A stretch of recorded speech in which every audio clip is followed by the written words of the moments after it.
Hello friends, now we start the unit 3 forced law oscillation part 6, that is the last part of this chapter. Here in this part we see the forced law oscillation in an electrical circuit, that is application of series LCR circuit, electrical resonance. Already by different way we have seen the resonance. Now here we say that it is electrical resonance. 3.11 point name forced oscillation in an electrical circuit, application to series LCR circuit. Consider a electric oscillator. Here it is, we say that the electric oscillator is there of resistance R, inductance L and capacitance C is in series as shown in figure. So inductance, capacitance and R, resistance, they are all connected in series. Only one end is common to the another, so it is known as the series circuit as shown in this figure. It is connected to an AC source of EMF. Here it is the AC source of EMF, E equal to E0 sin omega t, where E0 and omega are the amplitude and angular frequency of the attenuating EMF E respectively. So here we say that E0 is the amplitude and omega is the angular frequency. The potential difference across the resistance is Ri. Now here we consider the potential difference across R, potential difference across C and the potential difference across inductance L.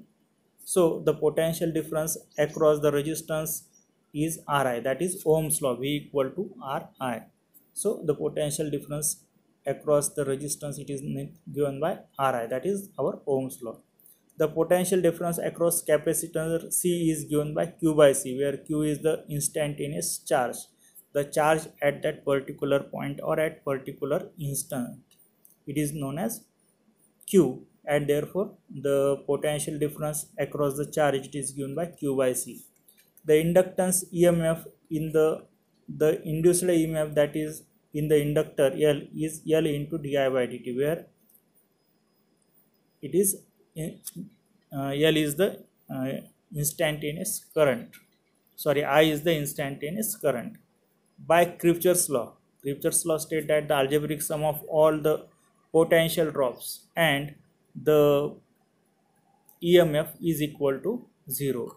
Now the potential drops are L di by dt plus Ri plus Q by C. These are the potential drops, and it is equal to the EMF, that is equal to E0 sin omega t, or the algebraic sum of all these are equal to 0. But here when we come across this Kirchhoff's law, and at this end here it is minus sign is there, and therefore we can say that L di by dt plus Ri plus Q by C minus E0 sin omega t equal to 0. But if we take the E0 sin omega t to the another side, it will become plus, and therefore L di by dt plus Ri plus Q by C equal to E0 sin omega t, as I equal to dq by dt, that is the rate of change of charge per unit time, and di by dt is nothing but d2q by dt square, that is double differentiation of charge. Therefore the equation L d2q by dt square plus R dq by dt plus Q by C equal to E0 sin omega t. Just we keep here di by dt is nothing but d2q by dt square. This is the equation similar to the equation of forced oscillation of mechanical system. From these two equations, it can be seen that L, R and 1 by C of the equation is analogous with the m d2x by dt square plus R dx by dt plus kx equal to f sin qt. So these two equations, equation number 46 and 45, they are some overlappings are there, but these two equations are similar equations corresponding to the mechanical quantities m, r, q and f respectively. In equation 46, the electric charge q is instantaneous velocity is dx by dt. The equation 44 can be solved in the same manner as that of forced oscillation, and its solution is of the form, that is q equal to q0 sin omega t minus theta. Just we x equal to A sin omega t minus theta, like this. Here we say that here we take charge q equal to q0 sin omega t minus theta. The charge q at any instant is given by q equal to E0 sin omega t minus theta upon under root 1 by c in minus in bracket L omega bracket square whole bracket square plus omega r bracket square. Therefore q equal to E0 sin omega t minus theta. If we take omega square common, then in under root omega square in bracket 1 upon omega c minus L omega bracket square plus r square. So here first we take L square omega square, and if we take omega common, then you will get like this equation.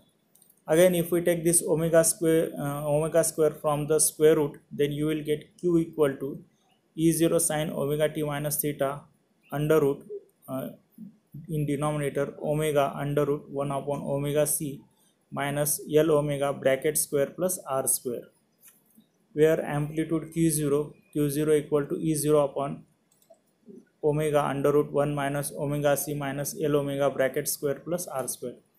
And as phase angle theta is tan theta equal to omega r 1 upon c minus L omega square. Tan theta equal to omega r. If we take omega common here, omega in bracket 1 upon omega c minus L omega. Therefore tan theta equal to omega will cancel, and tan theta equal to r upon under root 1 upon omega c minus L omega. This is our equation number 50. The instantaneous current is given by I equal to dq by dt equal to omega q0 cos omega t minus theta. That is I equal to omega equal to dq by dt is nothing but that is here we say that I equal to omega equal to e cos omega t minus theta upon omega under root 1 minus omega square omega c minus L omega bracket square r square. Here it is by mistake, I think omega is there. Therefore q equal to E0 sin omega t minus theta. If we differentiate this equation, dq by dt, then this equation you will get, that is E0 sin omega t minus theta upon under root 1 omega upon 1 upon omega c minus L omega bracket square r square. From equation 48 and 51, it is observed that they are in phase difference pi by 2 between q and I at any instance. Means here it is sin omega t is here cos omega t, therefore the phase difference is pi by 2 between q and I. In q and I, all other terms E is there, here also E. In numerator, denominator omega upon under root 1 minus 1 upon omega c minus L omega bracket square r square. Here also the same term is there, but here cos omega t minus theta is there, and here sin omega t minus theta is there. Therefore the phase difference is pi by 2. Means between cos and sin theta, the phase difference is pi by 2. The quantity under root 1 minus 1 upon omega c minus L omega bracket square plus r square is called the impedance Z of the circuit. The 1 upon omega c minus L omega is called the reactance of the circuit.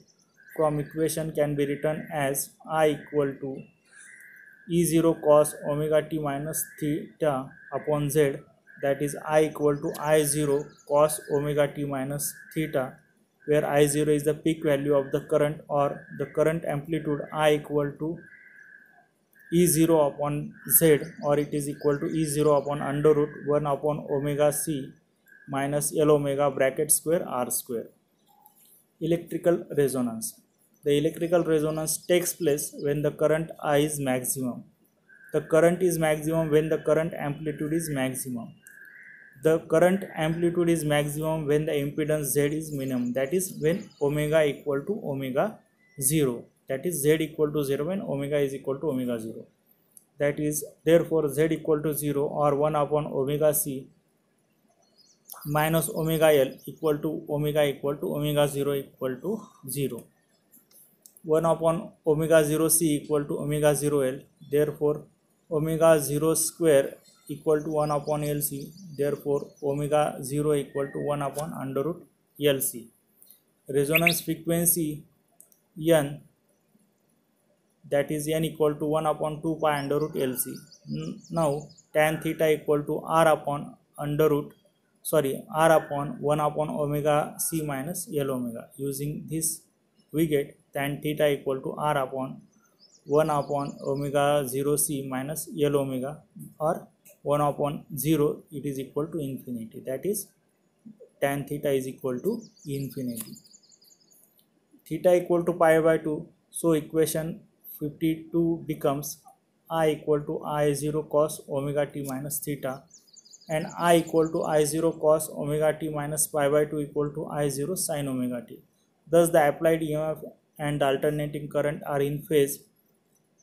At resonance, the maximum value of the current amplitude is given by I0 equal to E0 upon under root 1 upon omega 0 c minus L omega 0 bracket square plus r square. Using this we get I0 equal to E0 upon r. At resonance, the quality factor is given by Q equal to omega 0 L upon r, and the bandwidth it is given by omega 0 upon Q. Here omega 0 equal to 1 upon LC. Okay, thank you.